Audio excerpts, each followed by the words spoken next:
Reading of the day from the second book of Kings, 2 Kings 5:1-15a. In those days Naaman, the commander of the army of the king of Aram, was a great man with his lord and respected, because through him the Lord had given salvation to the Arameans. But this mighty man was a leper. Now Aram bands had taken captive a young girl from the land of Israel, and she had become a servant to Naaman's wife. She said to her mistress, "If only my lord would see the prophet who is in Samaria, he would cure him of his leprosy." So Naaman went and reported to his lord. Thus and so the young girl from the land of Israel said. The king of Aram said to him, "Go, and I myself will send a letter to the king of Israel."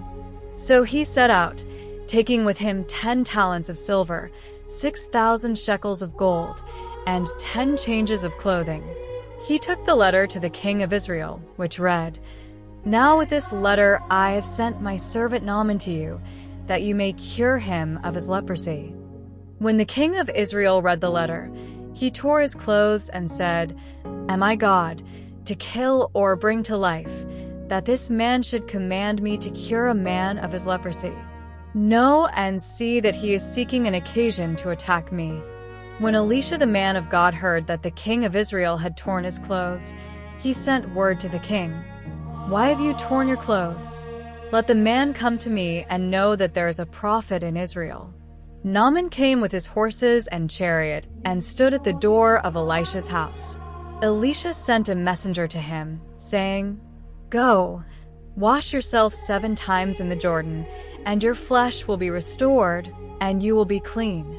But Naaman was angry and went away, saying, "I thought, he will surely come out and stand and call on the name of the Lord his God, and wave his hand over the spot, and cure the leprosy. Are not Abana and Pharpar, the rivers of Damascus, better than all the waters of Israel? Could I not wash in them and be clean?" So he turned and went away in anger. Then his servants came to him and said, "My father, if the prophet had told you to do something difficult, would you not have done it?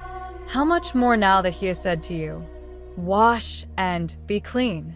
Then he went down and dipped himself 7 times in the Jordan, according to the word of the man of God, and his body became like the body of a young boy, and he was clean. He returned to the man of God, he and all his company, and went in and stood before him, saying, "Now I know that there is no God in all the earth except in Israel." Gospel of the day from the Gospel according to Luke LK 4:24-30. At that time, Jesus began to say in the synagogue in Nazareth, "Truly I say to you, no prophet is accepted in his own hometown. But truly I say to you, there were many widows in Israel in the days of Elijah, when the heaven was shut up 3 years and 6 months, and a severe famine came over all the land. Yet to none of them was Elijah sent, except to a widow in Zarephath in Sidon. Now there were many lepers in Israel in the days of the prophet Elisha, but none of them was cleansed except Naaman the Syrian." When they heard this, all in the synagogue were filled with wrath. They rose up and drove him out of the city, and led him to the brow of the hill on which their city was built, so that they might throw him off the cliff. But he passed through the midst of them, and went on his way. Words of the Holy Father. These words reveal that Jesus' failure was not entirely unexpected. He knew his own, he knew the hearts of his own, he knew the risk he was running. He took rejection into account. So we can ask ourselves, but if that was the case, if he foresees failure, why go to his own country anyway? Why do good to people who are not willing to welcome you? It is a question that we too often ask ourselves, but it is a question that helps us to understand God better. He does not back down when we are closed off. He does not put a brake on his love. When we are closed off, he goes forward.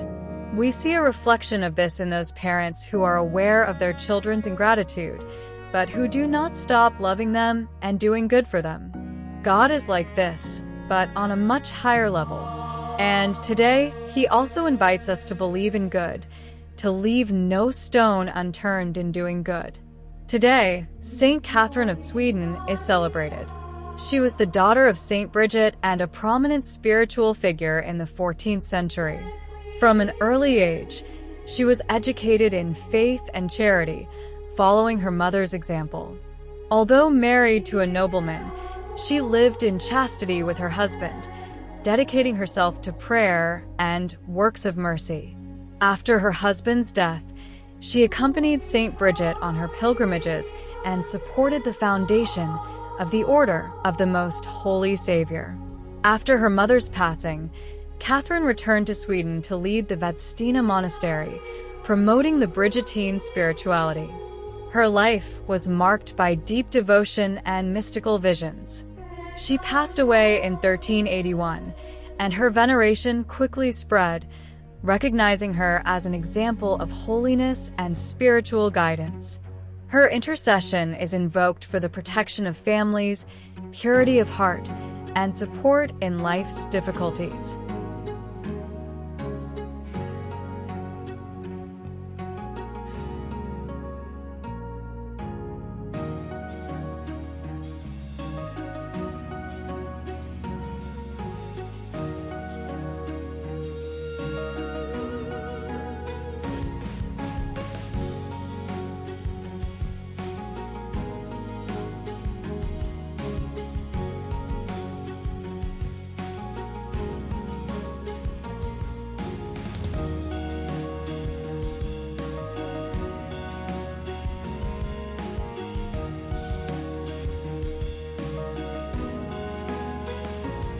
The Gospel, and the Saint of the Day.